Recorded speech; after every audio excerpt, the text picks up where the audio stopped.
Nesta semana, o Saber Direito é sobre o procedimento comum no novo Código de Processo Civil.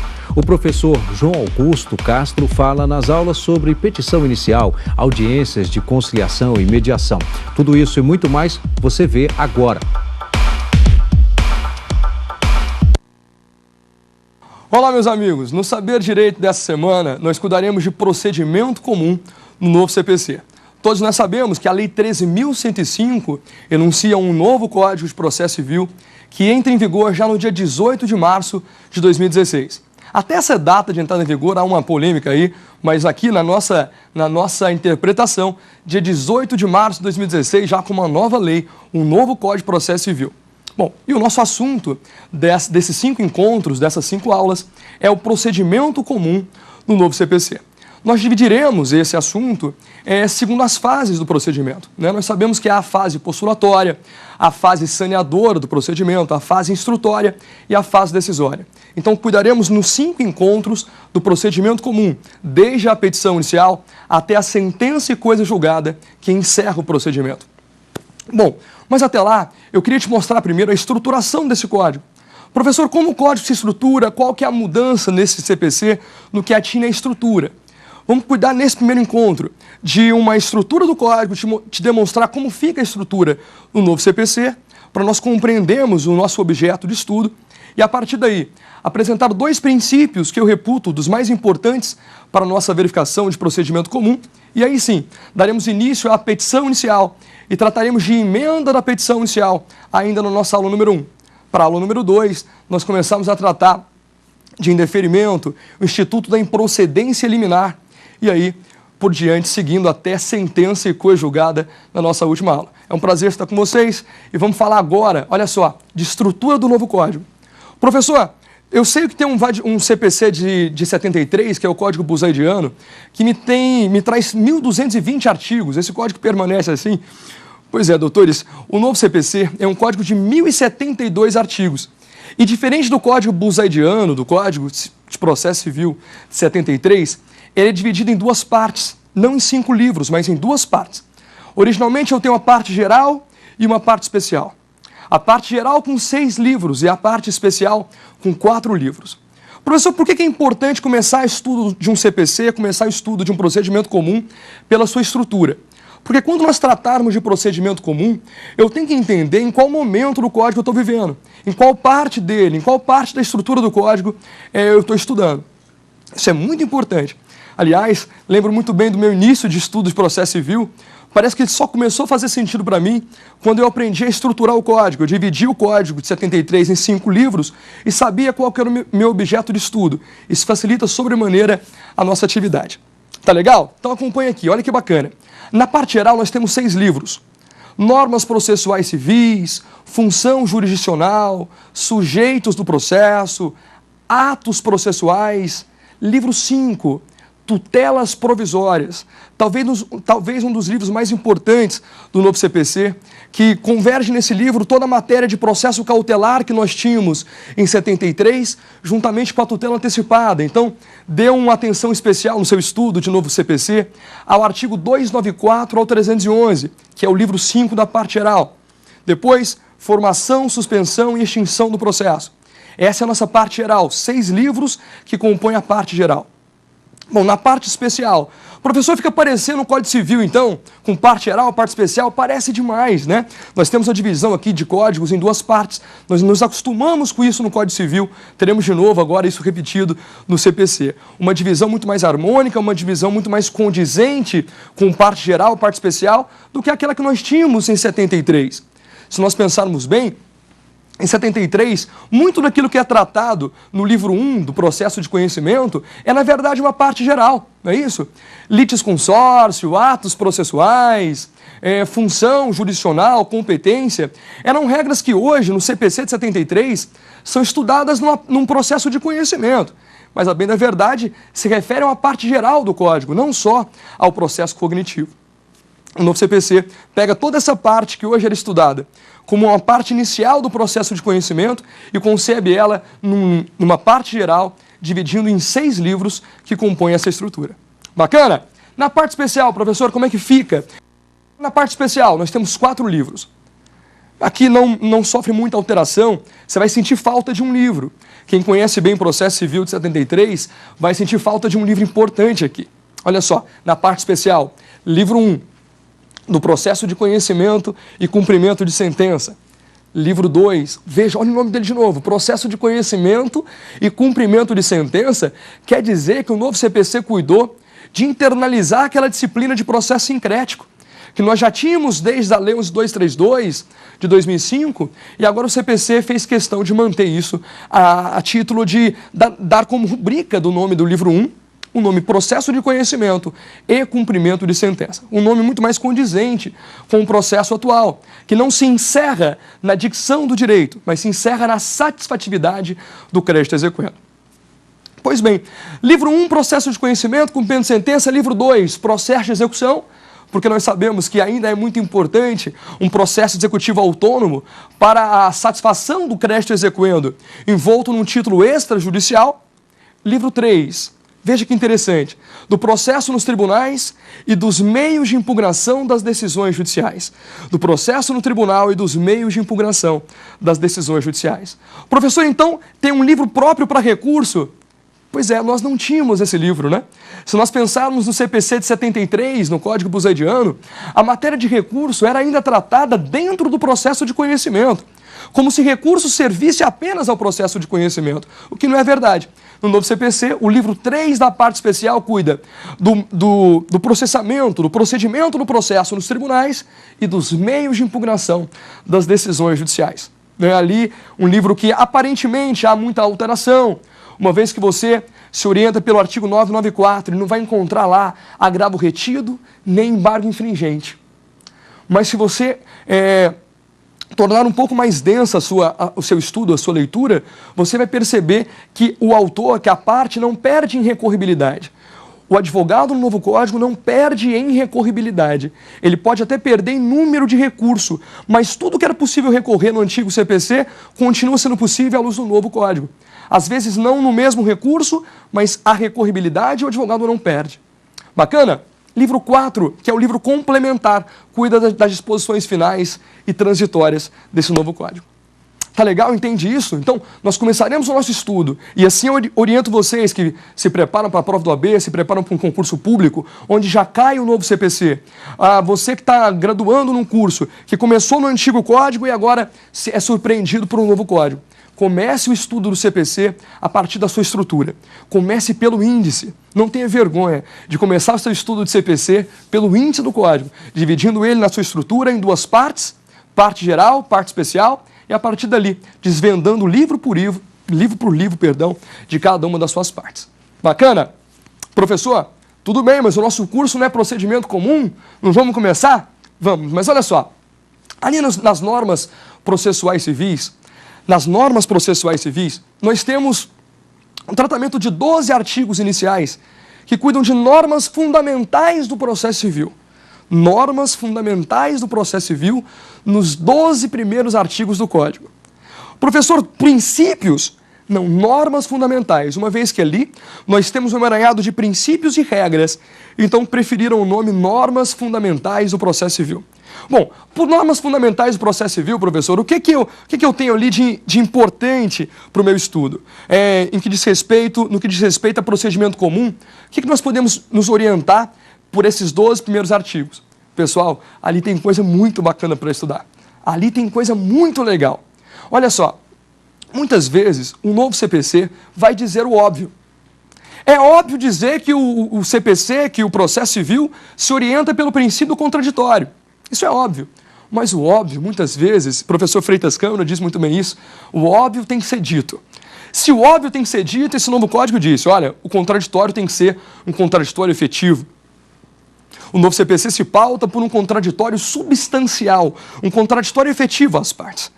Eu me lembrando aqui das minhas primeiras aulas de processo civil, eu lembro que na parte principiológica, eu aprendi que princípio contraditório era o princípio que garantiria a bilateralidade da audiência, que o juiz teria que ouvir as duas partes antes de proferir atos decisórios.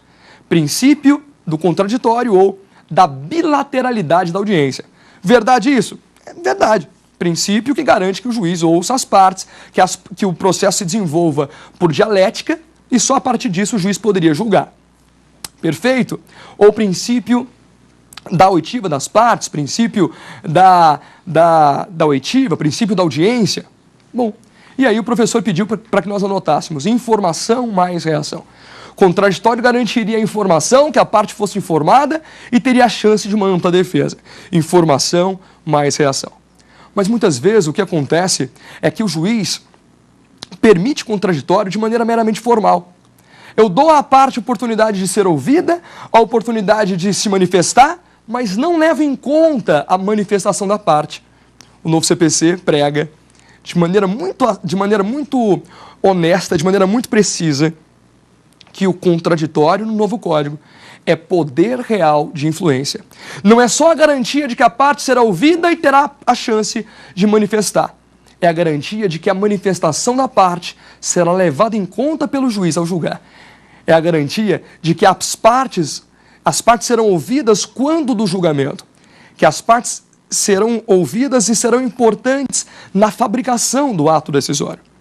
E isso, eu só tenho condição de participar, de saber que participei de maneira efetiva do contraditório, quando tudo o que eu disse durante o processo foi levado em conta pelo juiz ao julgar. Então, o novo CPC, quando trata de contraditório, diz no artigo 489, parágrafo 1º do CPC, 489, parágrafo 1º da Lei 13.105, que não se considera fundamentada a decisão quando o juiz não passar por todas as alegações expendidas pelas partes no curso do processo, ainda que apenas em tese elas sejam capazes de infirmar a decisão do juiz. Pois bem, olha que importante essa norma. Professor, mas isso é óbvio, o juiz tem que levar em conta o que as partes disseram. Mas não é tão óbvio assim na prática, doutores. Não é tão óbvio assim na prática que tudo que eu disse durante o processo será levado em conta pelo juiz ao produzir a sentença, ao produzir o ato decisório. Juiz, leve em conta. A parte tem que ser importante na produção do ato decisório. E ela só se sente importante, o contraditório dela só é efetivo quando todas as suas argumentações no curso do processo são levadas em conta, ainda que seja para serem refutadas, mas refutadas de maneira expressa, de maneira bem fundamentada no corpo da sentença. Então, o artigo 489, parágrafo 1º, é um dos artigos mais importantes, ainda que ele trate de fundamentação de sentença. É verdade, mas é um dos artigos mais importantes no que atinge a ideia do novo contraditório. É o poder que garante informação, é o princípio, que garante a informação, que garante reação, mas que garante também um poder real de influenciar na decisão do juiz. Bacana? Além disso, contraditório é um pouco mais que isso, professor? É o princípio também de vedação da surpresa processual. O contraditório veda que as partes sejam surpreendidas no curso do processo. O contraditório não permite a surpresa, que a parte seja surpreendida no decorrer do processo. Isso, artigo 9º e artigo 10 falam com toda precisão. Olha que importante esses dois artigos. Artigo 9º e artigo 10 do novo CPC. O juiz não poderá julgar sem dar à parte oportunidade de se manifestar. Ainda que se trate, artigo 10, ainda que se trate de matéria que o juiz possa conhecer de ofício. Ainda que se trate de matéria que o juiz possa conhecer de ofício, ele tem que dar à parte a oportunidade de participar do debate antes de decidir. Olha que importante. Juiz não decida de ofício. Ou se decidir de ofício, dê à parte a oportunidade de produzir, de participar dessa produção de decisão. Até então, nós entendíamos conhecer de ofício de maneira um pouco errada. Conhecer de ofício não significa conhecer sem contraditório. Conhecer sem oportunizar a oitiva das partes. Julgar de ofício significa julgar sem ser provocado. Mas isso não veda princípio do contraditório. Então, no novo CPC, ainda que se trate de matérias cognoscíveis de ofício, uma nulidade, uma falta de um pressuposto processual, o juiz não pode decidir sem antes oportunizar à parte a manifestação. Então, princípio contraditório, vamos anotar? Contraditório é igual informação mais reação, ele não perdeu essa característica, mas é também o princípio do poder real de influência e da vedação da surpresa processual. Vedação de surpresa e um poder real de influenciar na produção do ato decisório. Perfeito?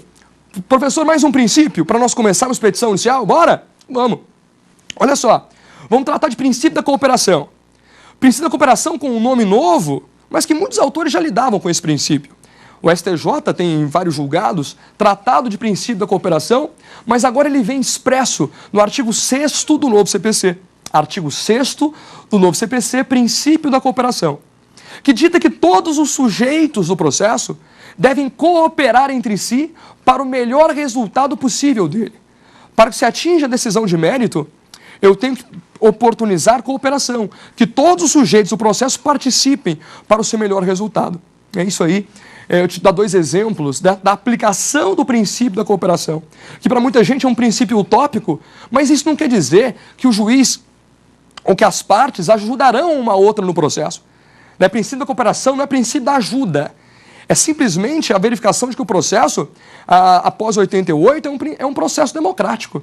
É um processo constitucional, onde todos os interessados participam da fabricação da sentença e participam da sua construção.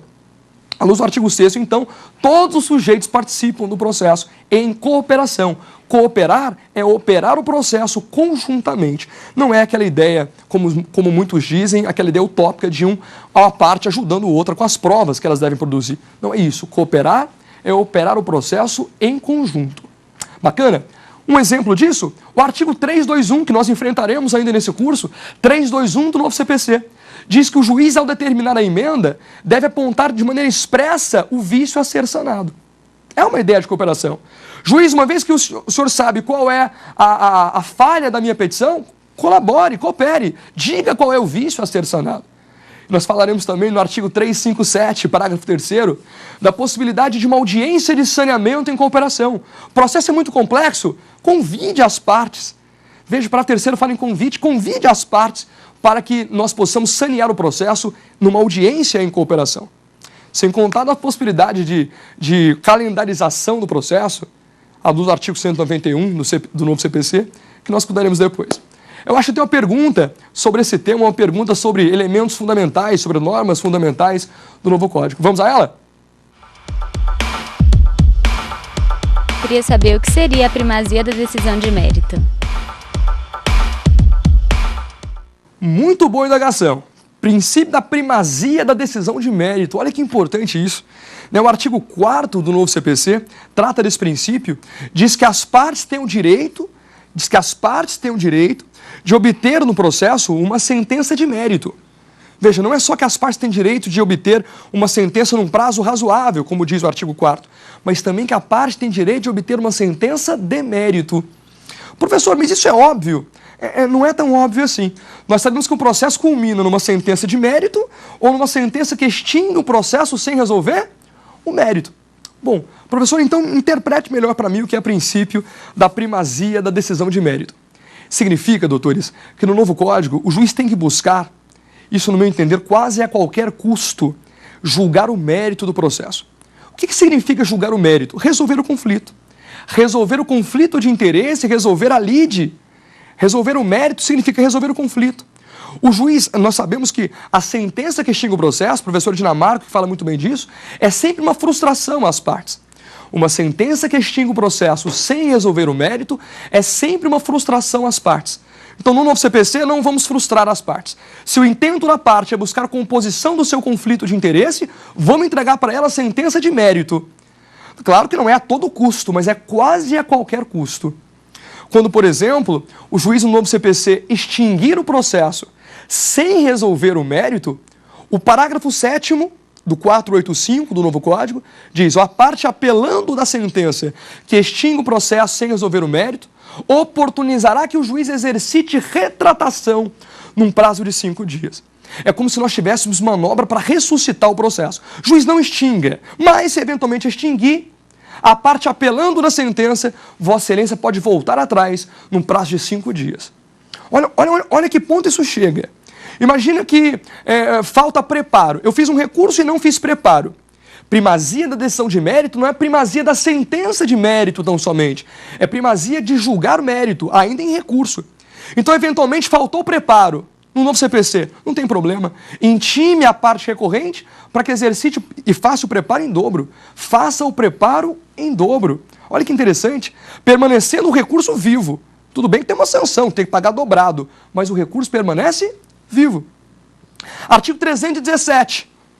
O juiz só pode extinguir o processo depois que oportunizou manifestação das partes. Não extinga sem oportunizar manifestação das partes, para que elas possam, por exemplo, corrigir o vício. Artigo 932. O relator não pode negar seguimento ao recurso sem oportunizar a correção dos vícios sanáveis. Olha que ponto nós chegamos. No ponto de faltar um documento, doutores, no agravo no instrumento, o relator tem que me intimar a recorrente em 5 dias para fornecer o documento que faltava. O processo é um caminho, é um método que faz com que nós possamos encontrar 2 desejos.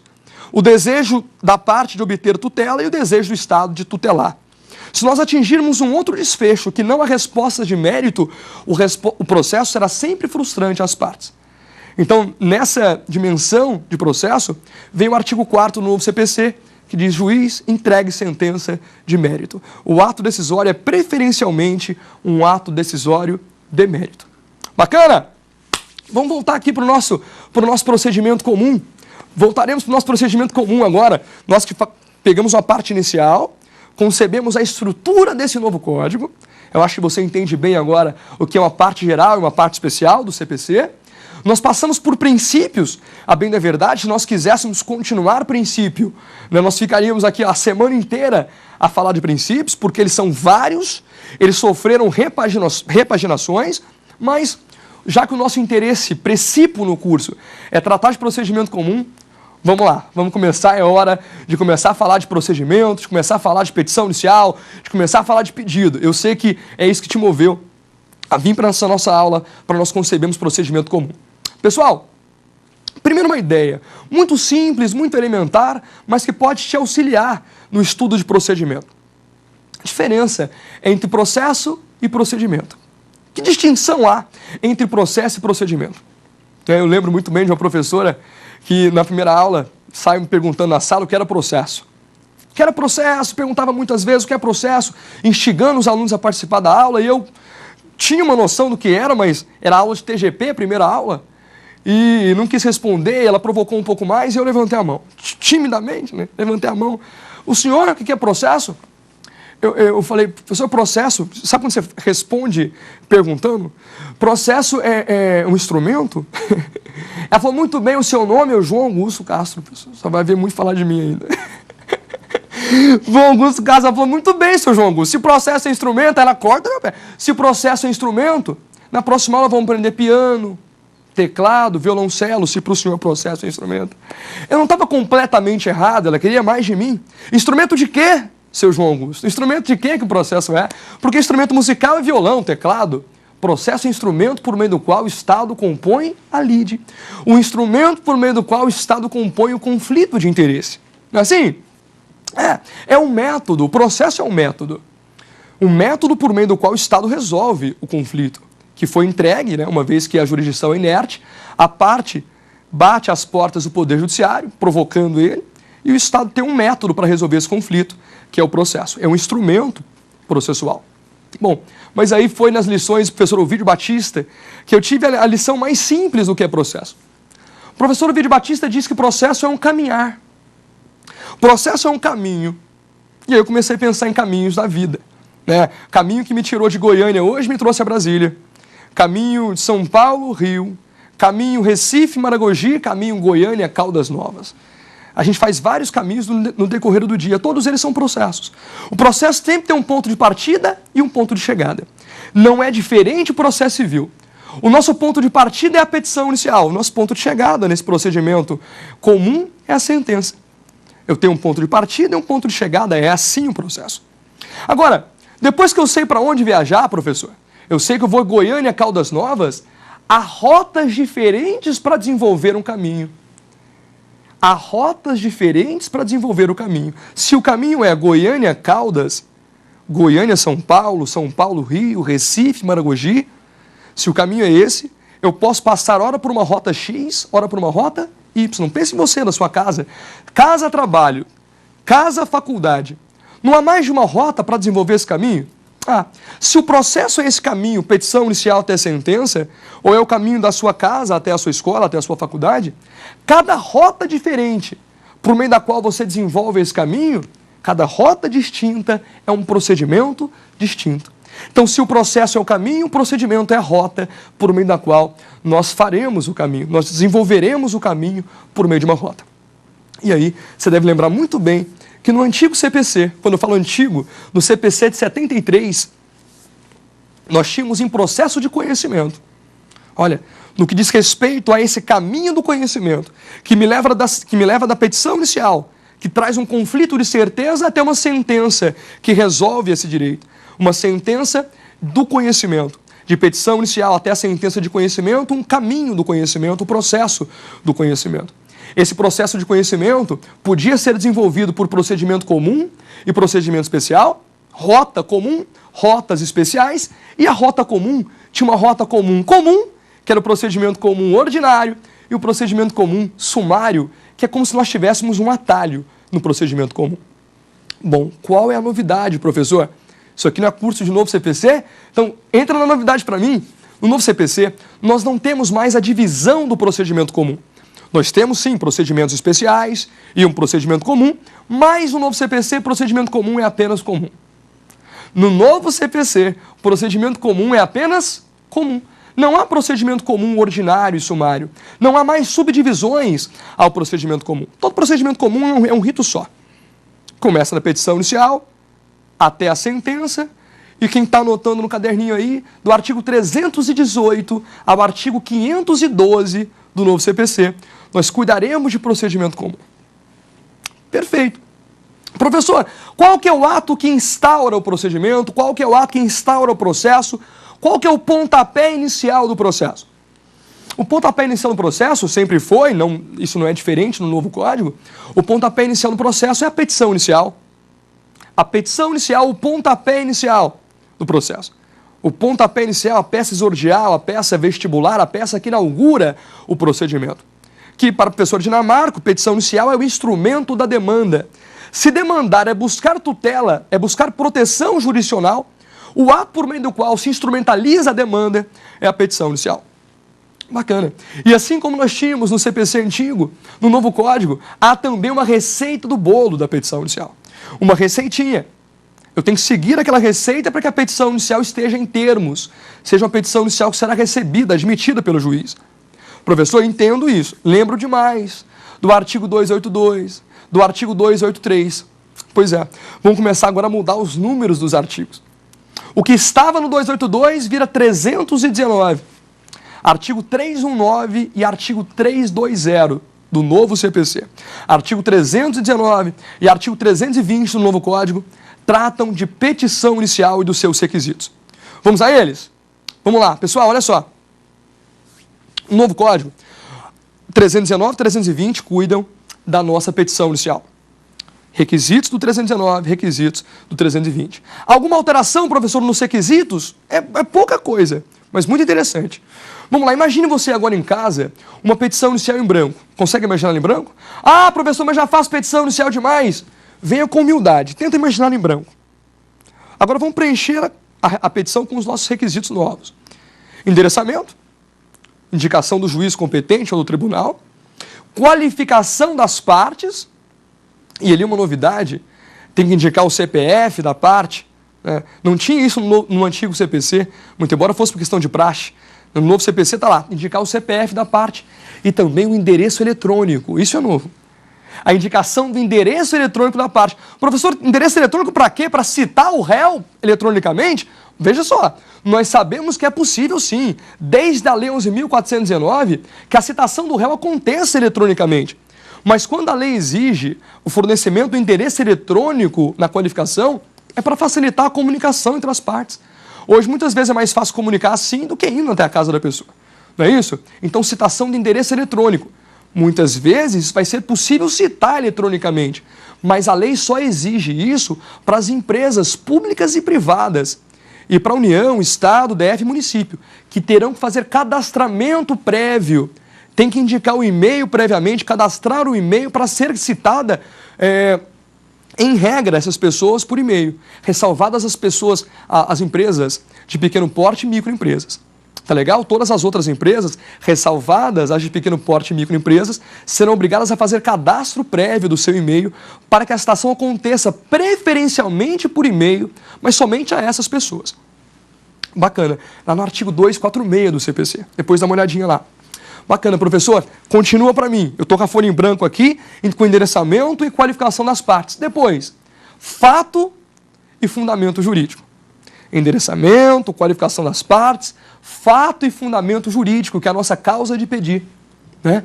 Causa de pedir que o Brasil adota a teoria da substanciação. Anota no cantinho. Teoria da substanciação da causa de pedir. Anota que isso cai em prova, hein? Teoria da substanciação da causa de pedir. Nossa causa de pedir tem fato mais fundamento jurídico. Depois, o que é mais importante numa petição, é quase sinônimo de petição, o pedido com suas especificações. Depois o pedido, o valor da causa. Depois o valor da causa, a indicação dos meios de prova. Indicação dos meios de prova. E depois um tal de requisito novo. Agora sim, o que no 7 você lia requerimento para citação do réu, você passa a ler a opção do autor pela realização ou não. Vamos de novo? Inciso 7 do artigo 319, um requisito novo no novo CPC na petição inicial. O autor deve falar se ele quer ou não participar da audiência inicial de conciliação ou mediação. Ele faz já na petição inicial uma opção. Autor, você quer ou não quer audiência, querido? Diga para mim. O autor faz a opção na petição inicial, se ele quer ou não quer a audiência inicial de conciliação. Isso vai ficar mais importante ainda quando nós tratarmos de audiência, lá na nossa aula número 2, quando nós tratarmos de audiência de conciliação. Eu vou te dizer quando ela não poderá acontecer. E aí essa opção feita pelo autor passará a ser muito importante. Então segura aí o artigo 319, inciso 7, porque logo logo eu vou precisar dele. Bacana? Segura esse inciso. É um inciso novo, é claro que vai ser muito cobrado em prova de concurso, muito cobrado em prova do AB, segura esse inciso. O artigo 320, repetindo o 283 antigo, diz que o autor tem que juntar o documento indispensável. Compete ao autor trazer com a petição inicial o documento indispensável à propositura da ação. Então, se nós temos uma ação de divórcio, um documento indispensável seria a certidão de casamento. E aí por diante. Bacana? Eu acho que eu tenho mais uma pergunta sobre esse tema, já sobre petição inicial. Vamos lá? Como se atribui o valor da causa na petição inicial do novo CPC? Perfeitamente, perfeitamente. Boa pergunta. Professor, você falou de valor da causa, professor, mas o senhor não falou como atribuir valor da causa. É porque aqui nós não temos uma diferença muito acentuada. No novo CPC, assim como o 259 trata hoje, o novo CPC trata no artigo 292, do novo CPC, do regramento para se fixar valor à causa. Uma regra para fixar valor para a causa, objetivamente traçada. Então aí nós temos, por exemplo, na possibilidade de cumulação de pedido, quero fazer pedido de dano moral, dano material, pedido A e pedido B. Se nós formos cumular pedido, compete ao autor somar os dois pedidos para atribuir valor para a causa. Pois bem, se eu tenho pedidos alternados, eu quero um ou outro. Se eu tenho pedidos alternados, o autor indicará como valor da causa o valor do maior pedido. Se eu tenho pedido subsidiário, eu quero esse preferencialmente, mas se Vossa Excelência assim não entender, me entrega o pedido subsidiário. Acontecendo o pedido subsidiário, o valor atribuído à causa é o valor do pedido principal. Cumulação subsidiária, o valor atribuído à causa é o valor do pedido principal. Bacana? Compreender isso? Artigo 292 do novo CPC. Alimentos, professor, mesma coisa. 12 prestações mensais pedidas é o valor atribuído à causa. Então, se o autor pede R$500 de pensão alimentícia, valor da causa, R$6.000. Bacana? Então, você que fez minha pergunta, muito obrigado. É artigo 292 do novo Código. Bacana? Show de bola. Volta aqui comigo. Nós falávamos de petição inicial, passamos por todos os requisitos, mas agora, assim como o novo CPC fez, vamos pegar pedido e estudar pedido um pouco mais devagar. O novo CPC faz isso também. O pedido, por ser o requisito mais importante da petição inicial, é estudado separadamente no artigo 322 ao artigo 329. Nós só estudaremos pedido. Professor, novidade ali? O tratamento legal da matéria é praticamente o mesmo. Quer ver? Como é que você já sabia? Quais são os requisitos do pedido? O pedido tem que ser certo e determinado. O que é pedido certo? Pedido certo é pedido expresso. Pedido certo é o pedido que aparece na petição. Se não aparecer, não será enfrentado. Pedido certo é pedido expresso. E determinado é pedido quantificado. Não basta formular a pretensão. Eu tenho que individualizá-la e quantificá-la na petição. Não basta pedir dinheiro. Dinheiro todos nós queremos. Quanto dinheiro você quer, autor? Então, compete ao autor na petição inicial não só precisar a sua pretensão, com expressão, indicar o pedido, mas também quantificar a pretensão. Bacana? Pedido certo e determinado. Olha só. Pedido certo, expresso, determinado é pedido quantificado.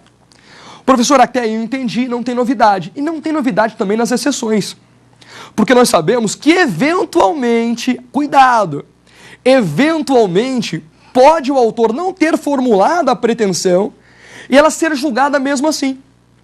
Professor, são pedidos fantasma? Pedidos fantasma não, pedidos que ferem a regra do pedido certo. São pedidos implícitos. Pedidos que, muito embora não tivessem sido formulados, serão julgados pelo juiz como se tivessem sido formulados. Exemplos disso, o próprio CPC, agora ele cuidou de tratar desses pedidos implícitos no artigo 322 e 323 do novo Código. Bom, são pedidos implícitos, exemplos de pedidos implícitos. Juros legais, juros de mora, honorário sucumbencial, prestações sucessivas não pagas, são exemplos do artigo 322 e 323 de pretensões implícitas, pedidos implícitos. Professor, não entendi. Então eu vou te ajudar. Imagina que eu proponho uma ação de cobrança de prestações sucessivas e imagino que já venceu as parcelas de novembro, dezembro e janeiro. Já venceu novembro, dezembro e venceu janeiro. Há outras parcelas por vir, mas não venceram ainda. Eu peço novembro, peço cobrança de dezembro e cobrança de janeiro. Só que no curso do processo, as parcelas de fevereiro, março e abril vencem também. Se nós levássemos ao pé da letra o princípio da congruência, o princípio do dispositivo, o juiz só poderia julgar aquilo que fosse pedido. Como ninguém pediu março, abril, como ninguém pediu fevereiro, março e abril, o juiz não poderia condenar nessas parcelas, porque o pedido não foi certo. Mas diz o artigo 323, independentemente de pedido certo, o juiz poderá incluir as prestações sucessivas que vencerem no curso do processo na sentença. O juiz inclui na sentença prestações sucessivas vencidas, ainda que o autor não tenha formulado pedido expresso sobre elas. Compreendem isso? Artigo 322 e artigo 323, pedidos implícitos. Bom, vamos tratar agora de pedido determinado. Determinado é aquele pedido que é quantificado. Mas, professor, também tem exceção, porque o que cai em prova, professor, em processo civil, pelo menos o que eu vejo até hoje é exceção. Tem. Assim como nós temos exceções ao pedido certo, nós temos exceções ao pedido determinado, que são os pedidos não quantificados, os pedidos genéricos. O autor formula a pretensão, mas não tem condição de precisar o seu valor, de quantificá-la. O artigo 324 concebe isso em 3 possibilidades. O artigo 324, que cuida de pedido determinado, cuida também das suas exceções. 3 situações em que o autor não tem condição de formular, de quantificar sua pretensão. Primeira delas, atenção. Nas ações universais, o autor não consegue individualizar quais são os bens. Uma ação universal, por exemplo, uma ação de inventário, e o autor não consegue precisar quais são os bens a serem inventariados. Eu tenho uma ação universal e não consigo individualizar quais são os bens. Nesse caso, primeira exceção à regra, o autor pode formular pedido genérico. Segundo, o autor não consegue dimensionar o ato ilícito contra ele praticado. O autor não consegue dimensionar o ato ilícito contra ele praticado. Professor, não entendo. Veja, imagina que a gente está saindo de uma sala de aula, vamos passar um susto no professor. Susto, vamos atropelar ele. Não passa em cima dos órgãos vitais, mas vamos dar um susto. Atropela e passa em cima da perna do professor. Quebra a perna do professor, o professor propõe uma ação de indenização contra você. vai pedir o quê? Vai pedir a reparação do dano. Ele já sabe o valor. Ele não sabe quantas serão as cirurgias que ele vai ter que sofrer para que o dano seja reparado. Então, ele pode pedir que o juiz condene o réu a suportar toda a despesa médica que o autor fizer jus. Pretensão genérica. Terceiro e último caso de pedir o genérico autorizado pela lei. Quando o valor da condenação depender de ato a ser praticado pelo réu. Quando o valor da condenação depender de ato a ser praticado pelo réu.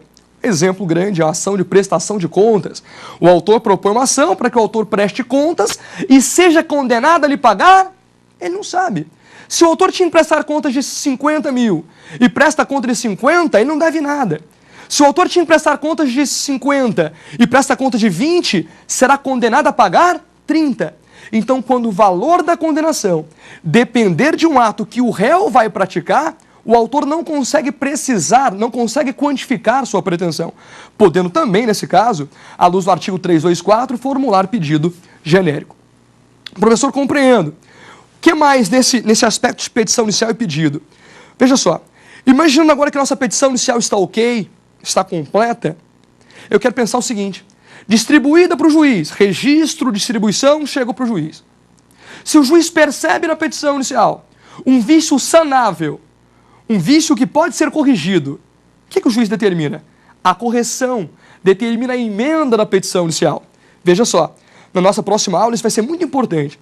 O juiz acaba de se deparar com a petição inicial, verifica nela um vício sanável, um vício que pode ser corrigido, que não impede, mas apenas dificulta a apreciação do mérito. À luz do artigo 321 do novo CPC, o juiz determina que o autor emende a petição inicial num prazo de 15 dias. Olha só, não mais 10 dias para emendar, prazo de 15 dias no novo CPC para emenda. Bacana. Outra novidade da emenda é que o juiz é obrigado, como nós já falamos no começo da aula, é obrigado a apontar o vício a ser sanado, expressamente. 15 dias e ainda a necessidade de precisar o vício para que o autor resolva, corrija a sua petição inicial no prazo de 15 dias, prazo esse que é um prazo que pode ser extrapolado, que pode ser verificado a maior. Isso nós falaremos em outra oportunidade. Tá bom? Eu acho que tem mais uma última pergunta para nós encerrarmos a aula, e aqui fica a provocação na próxima aula. E se o vício é insanável, professor? O que o juiz faria? A provocação para a nossa próxima aula, mas vamos aqui à nossa última pergunta do nosso primeiro encontro. Vamos a ela. Pode o juiz aceitar uma emenda de petição inicial após o fim do prazo de 15 dias? Bacana, muito boa a pergunta. Professor, o juiz pode aceitar uma emenda fora do prazo de 15 dias? Que é a mesma coisa de perguntar, professor, o prazo é dilatório ou peremptório? Pois bem, o STJ já interpreta há algum tempo que esse prazo de emenda da petição inicial é um prazo dilatório, podendo o juiz aceitar uma emenda ainda que fora do prazo. Poderia o juiz aceitar uma emenda de petição inicial no 16º, no 17º dia? Por quê? Qual que é a ideia? Porque até então o réu não foi citado. Até então o réu não foi citado. Se o réu não foi citado, aceitar uma emenda fora do prazo não interfere no direito do réu. Não cria ao réu nenhum tipo de prejuízo. Então o ato, mesmo que fora do prazo, não gera prejuízo ao réu e atinge a finalidade, não atinge? Emendou fora do prazo? Mas emendou. Está corrigida a petição inicial? Tá. Corrigiu a petição inicial, ainda que fora do prazo. O juiz pode aceitar uma emenda fora do prazo? Pode. Então, a sua pergunta é respondida assim: o prazo de emenda é um prazo dilatório. Se quiser ter algum respaldo para isso, até porque a lei não diz com todas as letras, no informativo 494 do STJ, informativo mais antigo, mas ainda importante, pelo informativo 494 do STJ, o órgão interpreta que a emenda, que o prazo de emenda é um prazo dilatório. Bacana. Professor, então volta comigo aqui.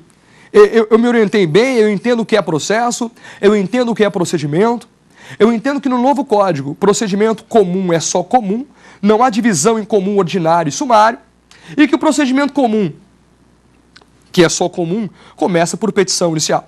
E o senhor não falou que tem requisitos, e nós passamos por todos eles: endereçamento, qualificação das partes, agora com o e-mail, com o endereço eletrônico delas.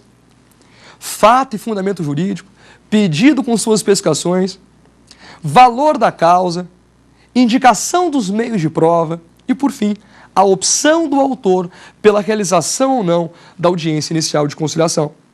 Pois bem, nós apartamos o pedido para estudar pedido, assim como o CPC faz, de maneira um pouco mais cautelosa. Bom, e pedido, que é a pretensão do autor deduzido no processo, pode ser certo e determinado, ou tem que ser certo e determinado como requisito da pretensão do autor, mas que o pedido certo, eventualmente, pode ser implícito, e isso não ofende o princípio da congruência, porque a própria lei autorizou que o juiz, eventualmente, atendesse pretensões não formuladas pela parte autora.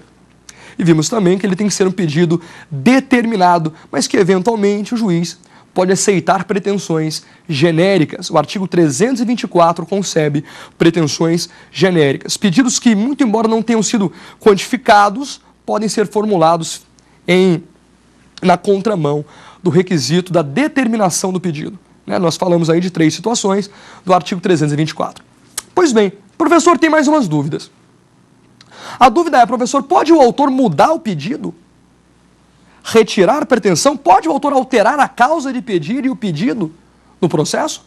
Até qual momento ele poderia? Atenção, essa pergunta cai demais em prova e ela é muito importante mesmo. Olha que bacana. O autor, assim como era no passado, assim como era em 73, o autor pode sim alterar pedido e causa de pedir. Só que tem momentos em que isso é mais fácil, tem momentos em que isso é mais difícil e tem momentos em que isso se torna impossível no processo. Veja, até a citação do réu, o autor pode alterar o pedido e a causa de pedir independentemente de consentimento do réu. Veja, até a citação do réu, o autor altera o pedido e a causa de pedir independentemente da citação do réu. Mas, professor, e depois da citação do réu, ele continua podendo mudar o pedido?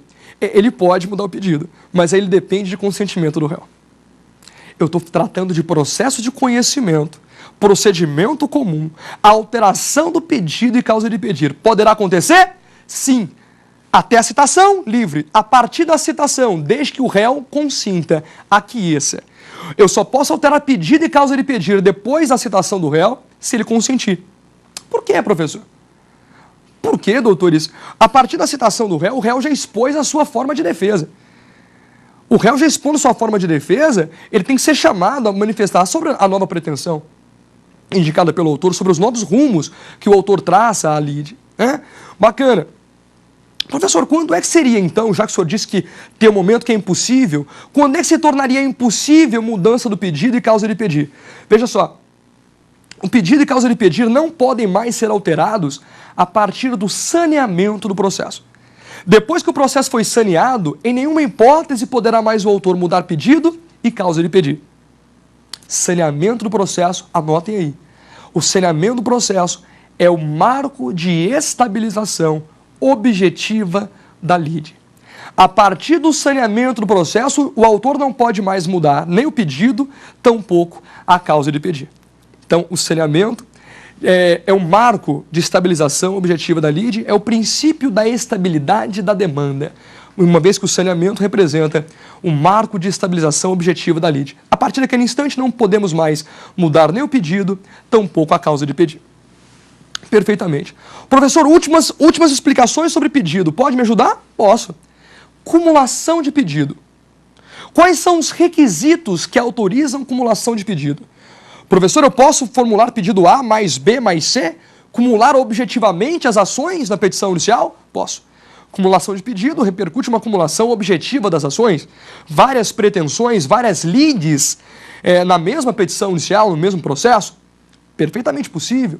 Agora, quais os requisitos que o autor tem que preencher para que ele possa formular várias pretensões no mesmo processo? Veja, primeiro, o juízo deve ser competente para todas elas. Eu devo ter o mesmo juízo competente para todas as pretensões.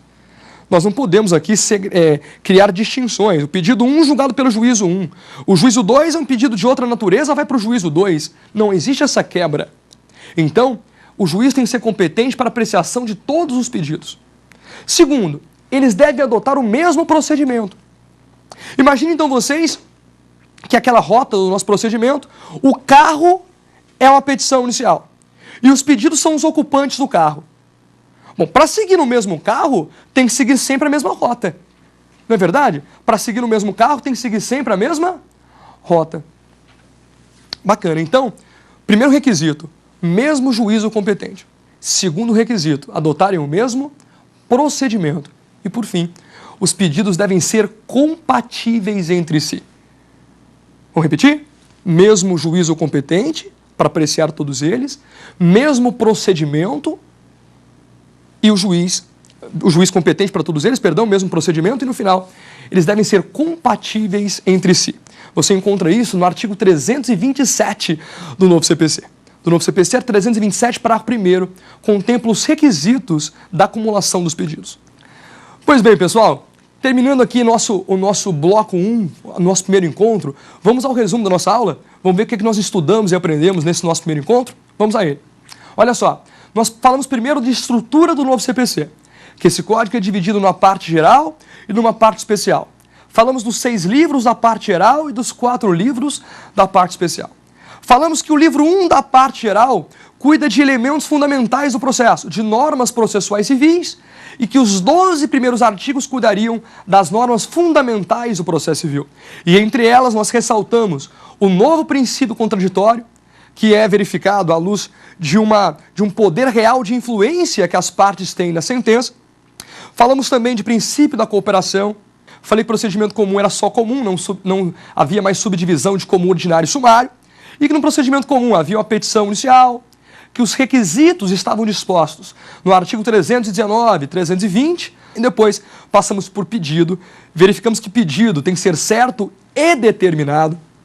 Além de ser certo e determinado, que eu posso acumular pedidos, que é possível alterar pedidos em determinados momentos do procedimento. E no final, falamos de emenda da petição inicial, da possibilidade que o juiz tem de, verificando um vício sanável, permitir que o autor corrija ou emende a petição inicial. E agora nós tivemos um acréscimo de prazo, no prazo de emenda, num prazo de 15 dias, à luz do artigo 321 do novo CPC. Não foi isso? Resumão da nossa aula, para aí sim, nós temos um resumo dessa aula e temos a possibilidade de invadir nossa aula número 2 amanhã, no nosso próximo encontro, para aí sim tratarmos de indeferimento, improcedência liminar, audiência inicial de conciliação, e aí sim dando uma vida maior ao procedimento comum. Tá bom? Muito obrigado até então, foi muito bom estar com vocês, um grande abraço, até o próximo encontro. Tem dúvidas sobre o assunto? Então mande um e-mail para nós, saberdireito@stf.jus.br. Você também pode estudar pela internet acessando o site da TV Justiça, www.tvjustiça.jus.br.